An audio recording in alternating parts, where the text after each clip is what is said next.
ಬಂಧುಗಳೇ ನಮಸ್ಕಾರ, ಹೇಗಿದ್ದೀರಿ ನೀವೆಲ್ಲರೂ? ನಾನು ಸುಬ್ರಹ್ಮಣ್ಯ ಎಸ್ ಹಂಡಿಗೆ. ಬಂಧುಗಳೇ, ಇದು ಈ ಕ್ಷಣದ ಅತ್ಯಂತ ಶಾಕಿಂಗ್ ಸುದ್ದಿ. ತಕ್ಷಣಕ್ಕೆ ಎಲ್ರಿಗೂ ನಂಬೋದಿಕ್ಕೂ ಕಷ್ಟ, ಆದರೆ ನಂಬಲೇಬೇಕಾಗಿರುವಂಥ ಸುದ್ದಿ. ಕನ್ನಡದ ಅತ್ಯಂತ ಖ್ಯಾತ ನಿರೂಪಕಿ ಹಾಗೆ ನಟಿಯಾಗಿಯೂ ಕೂಡ ಗುರುತಿಸಿಕೊಂಡಿದ್ದಂಥ ಅಪರ್ಣಾ ವಸ್ತಾರೆ ಅವರನ್ನು ನಾವೆಲ್ಲರೂ ಕೂಡ ಕಳ್ಕೊಂಡಿದ್ದೇವೆ. ಅಪರ್ಣಾ ವಸ್ತಾರೆ ಕ್ಯಾನ್ಸರ್ಗೆ ಬಲಿ ಆಗಿಬಿಟ್ಟಿದ್ದಾರೆ. ಯಾಕೆ ಈ ಕ್ಷಣದ ಶಾಕಿಂಗ್ ಸುದ್ದಿ ಎನ್ನುವಂಥ ಮಾತನ್ನು ಹೇಳ್ತಿದ್ದೀನಿ ಅಂದರೆ, ಇತ್ತೀಚಿನ ದಿನದವರೆಗೂ ಕೂಡ ಅತ್ಯಂತ ಲವಲವಿಕೆಯಿಂದ ಅತ್ಯಂತ ಆಕ್ಟಿವ್ ಆಗಿ ಎಲ್ಲರ ಜೊತೆಯಲ್ಲೂ ಕೂಡ ಓಡಾಡ್ಕೊಂಡಿದ್ದಂಥವರು. ಇತ್ತೀಚೆಗಷ್ಟೇ ಒಂದಷ್ಟು ಸರ್ಕಾರಿ ಕಾರ್ಯಕ್ರಮದಲ್ಲಿ ಅವರ ನಿರೂಪಣೆಯನ್ನು ಕೂಡ ನಾವೆಲ್ಲರೂ ಕೂಡ ಕೇಳಿಸ್ಕೊಂಡಿದ್ವಿ. ಯಾರಿಗೂ ಕೂಡ ಅಪರ್ಣಾ ವಸ್ತಾರೆ ಅವರಿಗೆ ಕ್ಯಾನ್ಸರ್ ಇದೆ, ಅದಕ್ಕೆ ಚಿಕಿತ್ಸೆಯನ್ನು ಪಡಿತಿದ್ದಾರೆ, ಅದರಿಂದ ಸಾಕಷ್ಟು ಸಮಸ್ಯೆಯನ್ನು ಅನುಭವಿಸ್ತಿದ್ದಾರೆ ಎನ್ನುವಂಥ ಸಣ್ಣ ಸುಳಿವು ಕೂಡ ಇರಲಿಲ್ಲ. ಅಷ್ಟರ ಮಟ್ಟಿಗೆ ಆಕ್ಟಿವ್ ಆಗಿದ್ರು. ಇದೀಗ ಅಪರ್ಣಾ ವಸ್ತಾರೆ ಅದೇ ಕ್ಯಾನ್ಸರ್ಗೆ ಬಲಿ ಆಗಿದ್ದಾರೆ. ಹಾಗಾದರೆ ಏನಾಯಿತು? ಈ ಸಂದರ್ಭದಲ್ಲಿ ಅವ್ರನ್ನ ಯಾವ ರೀತಿಯಾಗಿ ನೆನಪು ಮಾಡ್ಕೊಳ್ಬಹುದು? ಒಂದಷ್ಟು ಸಂಗತಿಯನ್ನು ನಿಮ್ಮ ಮುಂದೆ ಇಡ್ತಾ ಹೋಗ್ತೀನಿ. ಬಂಧುಗಳೇ, ಬಹಳ ಬೇಸರದ ಸಂಗತಿ ಅಂದರೆ, ಕನ್ನಡ ನಿರೂಪಕರಲ್ಲಿ ಅತ್ಯಂತ ಸಜ್ಜನಿಕೆಯ ಅತ್ಯಂತ ಸಂಭಾವಿತೆ ಅಂತ ಗುರುತಿಸ್ಕೊಂಡವರು ಅಂದರೆ ಅದು ಅಪರ್ಣವರು. ಇತ್ತೀಚಿನ ದಿನಗಳಲ್ಲಿ ಸಾಕಷ್ಟು ನಿರೂಪಕರು ಕನ್ನಡವನ್ನು ಯಾವ ರೀತಿಯಾಗಿ ಬಳಸ್ತಾರೆ ಅನ್ನೋದು ನಿಮ್ಮೆಲ್ಲರಿಗೂ ಕೂಡ ಗೊತ್ತಿರುವಂತಹ ಸಂಗತಿ. ಕನ್ನಡವನ್ನು ಬೇರೆ ಬೇರೆ ಭಾಷೆಯಲ್ಲಿ ಮಾತನಾಡುವಂಥವ್ರು ಬಹಳ ಜನ ಇದ್ದಾರೆ. ಕನ್ನಡವನ್ನೇ ಬೇರೆ ಬೇರೆ ಭಾಷೆಯಲ್ಲಿ, ಆದರೆ ಅಪ್ಪಟವಾದಂಥ ಸುಸ್ಪಷ್ಟವಾದಂಥ ಕನ್ನಡವನ್ನು ಮಾತಾಡ್ತಿದ್ದಂಥವ್ರು ಅಂದರೆ ಅದು ಅಪರ್ಣಾ. ಅಂಥವ್ರನ್ನ ಇದೀಗ ನಾವು ಕಳ್ಕೊಂಡಿದ್ದೇವೆ. ಬಂಧುಗಳ, ಅಪರ್ಣವರು ತಮ್ಮ ಗಂಡ ನಾಗರಾಜ್ ವಸ್ತಾರೆ ಜೊತೆಗೆ ಅವರು ಬನಶಂಕರಿಯಲ್ಲಿ ವಾಸ ಇದ್ದರು ಎನ್ನುವಂಥ ಮಾಹಿತಿ ಸಿಗ್ತಾ ಇದೆ. ಬಹಳ ದಿನಗಳಿಂದ ಕ್ಯಾನ್ಸರಿಂದ ಬಳಲ್ತಾ ಇದ್ರಂತೆ. ಆದರೆ ಆರಂಭದಲ್ಲಿ ಅವರಿಗೆ ಕ್ಯಾನ್ಸರ್ ಬಂದಂತಹ ಸಂಗತಿ ಗಮನಕ್ಕೆ ಬರಲಿಲ್ಲ. ಕ್ಯಾನ್ಸರ್ ಹಾಗೆ ಆರಂಭದಲ್ಲಿ ಅದನ್ನು ನಾವು ಗುರುತಿಸಿದ್ರೆ ಮಾತ್ರ ನಾವು ಅದರಿಂದ ಬಚಾವಾಗೋದಕ್ಕೆ ಸಾಧ್ಯ. ಒಂದು ಹಂತದ ಸ್ಟೇಜ್ ದಾಟಿದ್ವಿ ಅಂತಾದರೆ ಬಹಳ ಕಷ್ಟ ಆಗಿಬಿಡುತ್ತೆ. ಇನ್ನೇನೋ ಫಾರಿನಲ್ಲಿ ಟ್ರೀಟ್ಮೆಂಟ್ ತೊಗೊಳ್ತೀವಿ ಹಾಗೆ ಹೀಗೆ ಅಂದರೆ ಮಾತ್ರ ಒಂದಷ್ಟು ಮಂದಿ ಉಳಿಬಹುದೇ ಹೊರತಾಗಿ ಇನ್ನು ಬಹಳ ಲೇಟಾಗಿ ನಾವು ಗುರುತಿಸಿದ್ವಿ ಅಂದರೆ ಉಳಿಯೋದು ಬಹಳ ಕಷ್ಟ. ಅಪರ್ಣವರ ವಿಚಾರದಲ್ಲೂ ಕೂಡ ಹಾಗೆ ಆಗಿತ್ತಂತೆ. ಈ ಕ್ಷಣಕ್ಕೆ ಸಿಗ್ತಿರುವಂಥ ಪ್ರಾಥಮಿಕ ಮಾಹಿತಿಯ ಪ್ರಕಾರ ಪೂರ್ಣ ವಿವರ ಇನ್ನಷ್ಟೇ ಬರಬೇಕಾಗಿದೆ. ಈಗ ಅವರ ಆಪ್ತ ವಲಯದಿಂದ ಸಿಗ್ತಿರುವಂತಹ ಮಾಹಿತಿ, ಆರಂಭದಲ್ಲಿ ಕ್ಯಾನ್ಸರನ್ನು ಗುರುತಿಸುವಲ್ಲಿ ಅವರಾಗಲಿ ಅವರ ಕುಟುಂಬದವರಾಗಲಿ ಸಾಧ್ಯ ಆಗಲಿಲ್ಲ.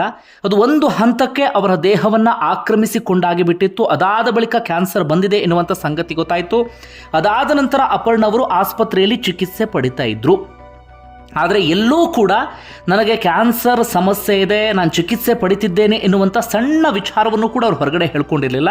ಹೀಗಾಗಿ ಕೆಲವು ಅವರ ತೀರಾ ಆಪ್ತರಿಗೆ ಮಾತ್ರ ಈ ಸಂಗತಿ ಗೊತ್ತಿತ್ತೆ ಹೊರತಾಗಿ ಅವ್ರ ಜೊತೆಗೆ ಕೆಲಸ ಮಾಡೋರಿಗಾಗಲಿ ಅವರ ಕುಟುಂಬಸ್ಥರಿಗಾಗಲಿ ಅಂದರೆ ಅವರ ಸಂಬಂಧಿಗಳು ಅವ್ರು ಯಾರಿಗೂ ಕೂಡ ಅದರ ಬಗ್ಗೆ ಮಾಹಿತಿ ಇರಲಿಲ್ಲ. ಒಂದಷ್ಟು ದಿನಗಳಿಂದ ಕ್ಯಾನ್ಸರ್ಗೆ ಚಿಕಿತ್ಸೆಯನ್ನು ಪಡಿತಾ ಇದ್ರು. ಅದರ ಜೊತೆಗೆ ಅವರು ಅತ್ಯಂತ ಲವಲವಿಕೆಯಿಂದ ಅತ್ಯಂತ ಉತ್ಸಾಹದಿಂದ ಕೆಲಸವನ್ನು ಕೂಡ ಮಾಡ್ತಾಯಿದ್ರು. ಆದರೆ ಆ ಕ್ಯಾನ್ಸರ್ ಒಂದು ಸ್ಟೇಜನ್ನು ದಾಟಿ ಹೋಗಿಬಿಟ್ಟಿತ್ತು. ಹೀಗಾಗಿ ಒಂದಷ್ಟು ದಿನಗಳಿಂದ ಅವರು ಸಾರ್ವಜನಿಕವಾಗಿ ಎಲ್ಲೂ ಕೂಡ ಕಾಣಿಸ್ಕೊಳ್ತಾ ಇರಲಿಲ್ಲ. ನಿರಂತರವಾಗಿ ಆಸ್ಪತ್ರೆಯಲ್ಲಿ ಚಿಕಿತ್ಸೆಯನ್ನು ಪಡಿತಾ ಇದ್ರು. ಅದಾದ ಬಳಿಕ ಈಗ ಸಿಕ್ಕಿರುವಂಥ ಮಾಹಿತಿ, ಡಿಸ್ಚಾರ್ಜ್ ಆಗಿ ಏನೋ ಮನೆ ಕರ್ಕೊಂಡು ಬಂದಿದ್ರಂತೆ ಬನಶಂಕರಿ ನಿವಾಸಕ್ಕೆ. ಅಷ್ಟೊತ್ತಿಗಾಗಲೇ ಬರೀ 51 ವರ್ಷಕ್ಕೆ ಅಪರ್ಣಾ ಅವರನ್ನು ನಾವೆಲ್ಲರೂ ಕೂಡ ಕಳ್ಕೊಳ್ಳುವಂಥ ಪರಿಸ್ಥಿತಿ ಎದುರಾಗಿಬಿಡ್ತು. ಕ್ಯಾನ್ಸರ್ ಅವರನ್ನು ಬಲಿ ತೆಗೆದುಕೊಂಡು ಬಿಡ್ತು. ಅದು ಕೂಡ 50ರಿಂದ 51 ವಯಸ್ಸಿನ ಆಸುಪಾಸಿಗೆ. ಆ ಪರಿಯಾದಂಥ ಲವಲವಿಕೆ, ಆ ಪರಿಯಾದಂಥ ಆ ಚೇತೋಹಾರಿ ಮುಖ, ಆ ಪರಿಯಾದಂಥ ಉತ್ಸಾಹವನ್ನು ನಾವು ಇತ್ತೀಚೆಗೆ ಯಾರಲ್ಲೂ ಕೂಡ ಗಮನಿಸೋಕೆ ಸಾಧ್ಯ ಇರಲಿಲ್ಲ. ಅಷ್ಟರ ಮಟ್ಟಿಗೆ ಲವಲವಿಕೆಯಿಂದ ಇದ್ದಂಥವರು ಇದ್ದಕ್ಕಿದ್ದ ಹಾಗೆ ಪ್ರಾಣವನ್ನು ಕಳ್ಕೊಂಡು ಬಿಡ್ತಾರೆ, ಅಥವಾ ಅವರು ಈ ರೀತಿಯಾಗಿ ಕ್ಯಾನ್ಸರ್ಗೆ ಬಲಿಯಾಗಿಬಿಡ್ತಾರೆ ಅಂದರೆ ಈ ಕ್ಷಣಕ್ಕೆ ನಂಬೋದಕ್ಕೆ ಬಹಳನೇ ಕಷ್ಟ. ಇದು ಬಂಧುಗಳೇ ಈ ಕ್ಷಣಕ್ಕೆ ಸಿಗ್ತಿರುವಂಥ ಮಾಹಿತಿ. ಅದಾದ ಬಳಿಕ ಇನ್ನಷ್ಟು ಮಾಹಿತಿಯನ್ನು ನಿಮ್ಮ ಮುಂದೆ ಇಡ್ತಾ ಹೋಗ್ತೀನಿ. ಏನಾಯಿತು, ಏನು ಕತೆ ಅಂತ ಹೇಳಿ ಸದ್ಯಕ್ಕೆ ಅವರ ಆಪ್ತ ವಲಯದಿಂದ ಸಂಗ್ರಹಿಸಿರುವಂಥ ಮಾಹಿತಿ ಇದು. ಈ ಸಂದರ್ಭದಲ್ಲಿ ನಾವು ಅಪರ್ಣವರನ್ನ ನೆನಪು ಮಾಡಿಕೊಳ್ಳಲೇಬೇಕು, ಅವರ ಸಾಧನೆಯನ್ನು ನಿಮ್ಮ ಮುಂದೆ ಇಡಲೇಬೇಕು. ಯಾಕಂದರೆ ಒಂದಷ್ಟು ಜನರ ಸಾಧನೆ ಸಾರ್ವಜನಿಕ ವಲಯದಲ್ಲಿ ಪದೇ ಪದೇ ಚರ್ಚೆಗೆ ಬರ್ತಿರುತ್ತೆ. ಸಾರ್ವಜನಿಕರಿಗೆ ಪ್ರತಿಯೊಂದು ಸಂಗತಿಯೂ ಕೂಡ ಗೊತ್ತಿರುತ್ತೆ. ಆದರೆ ಒಂದಷ್ಟು ಮಂದಿ ಎಲೆಮರೆ ಕಾಯಿಯಂತೆಯೇ ಇದ್ದು ಬಿಡ್ತಾರೆ. ಅವರ ಸಾಧನೆ ಏನು, ಅವರ ಹಿನ್ನೆಲೆ ಏನು ತುಂಬ ಜನರಿಗೆ ಗೊತ್ತಿರೋದಿಲ್ಲ. ಅಪರ್ಣವರ ವಿಚಾರದಲ್ಲೂ ಕೂಡ ಹಾಗೆ. ಅವರೆಲ್ಲೂ ಕೂಡ ಹೇಳ್ಕೊಂಡು ತೀರಾ ಕಡಿಮೆ, ಅಥವಾ ನಾನು ಅಂಥವಳು ಇಂಥವಳು, ಆ ಸಾಧನೆ ಮಾಡಿದ್ದೇನೆ ಈ ಸಾಧನೆ ಮಾಡಿದ್ದೇನೆ, ಎಲ್ಲೂ ಕೂಡ ಅವರು ಹೇಳ್ತಾ ಇರಲಿಲ್ಲ. ಹೀಗಾಗಿ ಅವ್ರ ಸಾಧನೆ ಬಗ್ಗೆ ಗೊತ್ತಿಲ್ಲ. ನಮಗೆ ಅಪರ್ಣಾ ಅಂತಿದ್ದ ಹಾಗೆ ಮಜಾ ಟಾಕೀಸ್ ಕಾರ್ಯಕ್ರಮ ನೆನಪಾಗುತ್ತೆ, ಅವರ ನಿರೂಪಣೆ ನೆನಪಾಗುತ್ತೆ.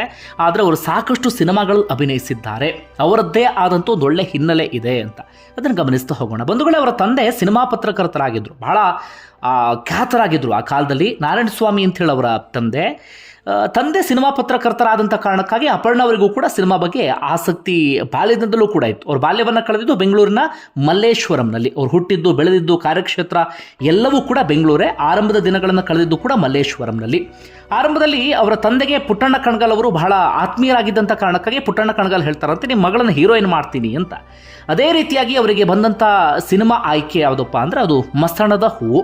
ಡ್ರಾಮಾ ಕುರಿತಾಗಿ ವಿಪರೀತ ಆಸಕ್ತಿ ಇತ್ತು ಅಪರ್ಣ ಅವರಿಗೆ. ಹೀಗಾಗಿ ಮಸಣದ ಹೂ ಸಿನಿಮಾದಲ್ಲಿ ಅವಕಾಶ ಸಿಗುತ್ತೆ. 1984ರಲ್ಲಿ ಅಂಬರೀಷ್ ಅವರು ನಟಿಸಿದಂಥ ಸಿನಿಮಾ. ಆ ಸಿನಿಮಾದಲ್ಲಿ ತಕ್ಕ ಮಟ್ಟಿಗಿನ ಖ್ಯಾತಿ ಬರುತ್ತೆ. ಅದಾದ ಬಳಿಕ ಬ್ಯಾಕ್ ಟು ಬ್ಯಾಕ್ ಒಂದಷ್ಟು ಸಿನಿಮಾಗಳು ಅಭಿನಯಿಸ್ತಾರೆ. ಸಂಗ್ರಾಮ ಎನ್ನುವಂಥ ಸಿನಿಮಾ, ನಮ್ಮೂರ ರಾಜ, ಸಾಹಸವೀರ, ಮಾತೃವಾತ್ಸಲ್ಯ, ಒಲವಿನ ಆಸರೆ, ಇನ್ಸ್ಪೆಕ್ಟರ್ ವಿಕ್ರಮ್, ಒಂದಾಗಿ ಬಾಳು, ಡಾಕ್ಟರ್ ಕೃಷ್ಣ, ಒಂಟಿ ಸಲಗ, ಇತ್ತೀಚೆಗೆ ಚಕ್ರವರ್ತಿ, ಗ್ರೇ ಗೇಮ್ಸ್ ಎನ್ನುವಂಥ ಸಿನಿಮಾ ಮೂಲಕ ಸಿನಿಮಾಗೆ ಕಮ್ಬ್ಯಾಕ್ ಮಾಡಿದ್ರು. ಅದಾದ ಬಳಿಕ ಅವ್ರಿಗೆ ಹೇಳ್ಕೊಳ್ಳುವಂಥ ಅವಕಾಶ ಸಿಗಲಿಲ್ಲ ಅಥವಾ ಅವರು ಬಯಸಿದಂಥ ಪಾತ್ರಗಳು ಸಿಗಲಿಲ್ಲ ಎನ್ನುವ ಕಾರಣಕ್ಕಾಗಿ ಅಪರ್ಣವರು ಏನು ಮಾಡ್ತಾರೆ, ಸಿನಿಮಾ ಇಂಡಸ್ಟ್ರಿ ಬೇಡ ಅಂಥೇಳಿ ಈ ಡ್ರಾಮಾ ಕಡೆಗೆ ಸ್ವಲ್ಪ ಮಟ್ಟಿಗೆ ಒಲವನ್ನು ತೋರಿಸ್ತಾರೆ. ಜೊತೆಗೆ ಆಗ ತಮಿಳು ತೆಲುಗಲ್ಲಿ ಒಂದಷ್ಟು ಆಫರ್ಗಳು ಬಂದರೂ ಕೂಡ ಅದನ್ನು ಅವ್ರು ರಿಜೆಕ್ಟ್ ಮಾಡಿಬಿಡ್ತಾರಂತೆ. ಆಗ ಅವ್ರನ್ನ ಹುಡ್ಕೊಂಡು ಬಂದಿದ್ದು ಈ ಆಲ್ ಇಂಡಿಯಾ ರೇಡಿಯೋ. ಅದರಲ್ಲಿ ರೇಡಿಯೋ ಜಾಕಿಯಾಗಿ ಗುರುತಿಸ್ಕೊಳ್ತಾರೆ. ರೇನ್ಬೋದಲ್ಲೂ ಕೂಡ ಕೆಲಸವನ್ನು ಮಾಡ್ತಾರೆ. ಅದು ಅವರ ಭಾಷೆಯನ್ನು ಇನ್ನಷ್ಟು ಶುದ್ಧ ಮಾಡುತ್ತೆ, ಕನ್ನಡದ ಮೇಲಿನ ಹಿಡಿತವನ್ನು ಅವರಿಗೆ ಇನ್ನಷ್ಟು ಕೊಟ್ಟು ಬಿಡುತ್ತೆ. ಹೀಗಾಗಿ ಅವರಿಗೆ ಆ ರೇಡಿಯೋ ಇದೆಯಲ್ಲ ಅವರ ಬದುಕನ್ನು ಒಂದು ಒಳ್ಳೆ ರೀತಿಯಲ್ಲಿ ರೂಪಿಸ್ತು ಅಂದರೂ ಕೂಡ ತಪ್ಪಾಗಲಿಕ್ಕಿಲ್ಲ. ಅದಾದ ಬಳಿಕ ಅವರಿಗೆ ಡಿ ಡಿ ಚಂದನದಲ್ಲಿ ಅವಕಾಶ ಸಿಗುತ್ತೆ. ಅದಾದ ನಂತರ ಹಿಂತಿರುಗಿ ನೋಡಿದ್ದೇ ಇಲ್ಲ. 1990ರ ನಂತರ ಡಿ ಡಿ ಚಂದನದಲ್ಲಿ ಟೆಲಿವಿಷನ್ ಪ್ರೆಸೆಂಟರ್ ಆಗಿ ಕೆಲಸವನ್ನು ಮಾಡ್ತಾರೆ. ಅದಾದ ಬಳಿಕ ಸರ್ಕಾರಿ ಕಾರ್ಯಕ್ರಮಗಳಲ್ಲಿ ಬೇರೆ ಬೇರೆ ವೇದಿಕೆಗಳಲ್ಲಿ ಅವ್ರನ್ನ ನಿರೂಪಕರಾಗಿ ನೀವೆಲ್ಲರೂ ಕೂಡ ಗಮನಿಸಿದ್ದೀರಿ. ಹೆಚ್ಚಿನ ವಿಚಾರಗಳನ್ನು ಹೇಳುವಂಥ ಅವಶ್ಯಕತೆ ಇಲ್ಲ. ಸೀರಿಯಲ್ಗಳಲ್ಲೂ ಕೂಡ ಮೂಡಲ ಮನೆ, ಮುಕ್ತ, ನನಗಿಷ್ಟು ನೆನಪಾಗ್ತದೆ. ನಿಮಗೆ ಹೆಚ್ಚಿನ ಸೀರಿಯಲ್ಗಳು ನೆನಪಾದರೆ ಅದನ್ನು ಕೂಡ ಮೆನ್ಷನ್ ಮಾಡಿ. ಮಾಯಾಮೃಗ ಸೀರಿಯಲ್ಲೂ ಕೂಡ ಅಭಿನಯಿಸಿದ್ರು ಅಂತ ಕಾಣುತ್ತೆ. ಇನ್ನು ಬಿಗ್ ಬಾಸ್ ರಿಯಾಲಿಟಿ ಶೋನಲ್ಲೂ ಕೂಡ ಕಾಣಿಸ್ಕೊಂಡಿದ್ರು.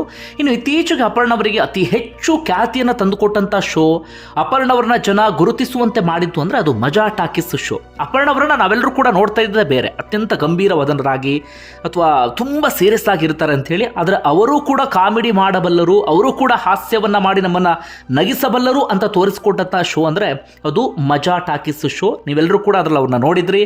ನಾವೆಲ್ಲರೂ ಕೂಡ ಸಿಕ್ಕಾಪಟ್ಟೆ ಎಂಜಾಯ್ ಮಾಡಿದ್ವಿ. ಬಹಳ ಖುಷಿಯಾಗಿ ಅವರ ಕಾರ್ಯಕ್ರಮವನ್ನು ವೀಕ್ಷಿಸ್ತಾ ಇದ್ವಿ. ಅಂತಹ ಅಪರ್ಣವರನ್ನ ಇವತ್ತು ಕಳ್ಕೊಂಡಿದ್ದೇವೆ. ಇನ್ನು ಆಲ್ಮೋಸ್ಟ್ ಸೀರಿಯಲ್ಗಳಿಂದ ದೂರ ಉಳ್ಕೊಂಡಿದ್ರು, ಸಿನಿಮಾದಿಂದಲೂ ದೂರ ಇದ್ರು. ಗ್ರೇ ಗೇಮ್ಸ್ ಅಂತ ಒಂದು ಸಿನಿಮಾದಲ್ಲಿ ಇತ್ತೀಚೆಗಷ್ಟೇ ಅಭಿನಯಿಸಿದ್ರು. ಇನ್ನು ನಿರೂಪಣೆಯಲ್ಲಿ ತಮ್ಮನ್ನು ತಾವು ತೊಡಗಿಸ್ಕೊಂಡಿದ್ರು. ಕ್ಯಾನ್ಸರ್ ಬಂದ ಬಳಿಕವೂ ಕೂಡ ನಿರೂಪಣೆಯಲ್ಲಿ ಆಕ್ಟಿವ್ ಆಗಿದ್ರು. ಇತ್ತೀಚೆಗೆ ಒಂದಷ್ಟು ಸರ್ಕಾರಿ ಕಾರ್ಯಕ್ರಮದ ನಿರೂಪಣೆಯಲ್ಲೂ ಕೂಡ ನಾವು ಅವರನ್ನ ಗಮನಿಸಿದ್ವಿ. ಇನ್ನು ಅವರ ಸಾಂಸಾರಿಕ ಜೀವನದ ವಿಚಾರಕ್ಕೆ ಬರೋದಾದರೆ ಅವರ ಗಂಡ ನಾಗರಾಜ್ ವಸ್ತಾರೆ ಅಂತ ಹೇಳಿ ಅವರು ಕೂಡ ಸಾಕಷ್ಟು ಹೆಸರನ್ನು ಮಾಡಿದ್ದಾರೆ. ಆರ್ಕಿಟೆಕ್ಟ್, ಅದೇ ರೀತಿಯಾಗಿ ಕನ್ನಡ ರೈಟರ್, ಹಾಗೆ ಪೊಯೆಟ್ ಆಗಿಯೂ ಕೂಡ ಗುರುತಿಸಿಕೊಂಡಿದ್ದಾರೆ ನಾಗರಾಜ್ ಅಂಥೇಳಿ. ಇದೀಗ ಅವರು ತಮ್ಮ ಪತ್ನಿಯನ್ನು ಕಳ್ಕೊಂಡಂತಾಗಿದೆ. ಬಂಧುಗಳೇ, ಸದ್ಯಕ್ಕೆ ಇದಿಷ್ಟು ಮಾಹಿತಿ. ನಾಳೆ ಇನ್ನಷ್ಟು ಮಾಹಿತಿಯನ್ನು ಕೊಡ್ತೀನಿ. ಧನ್ಯವಾದ. Thank you.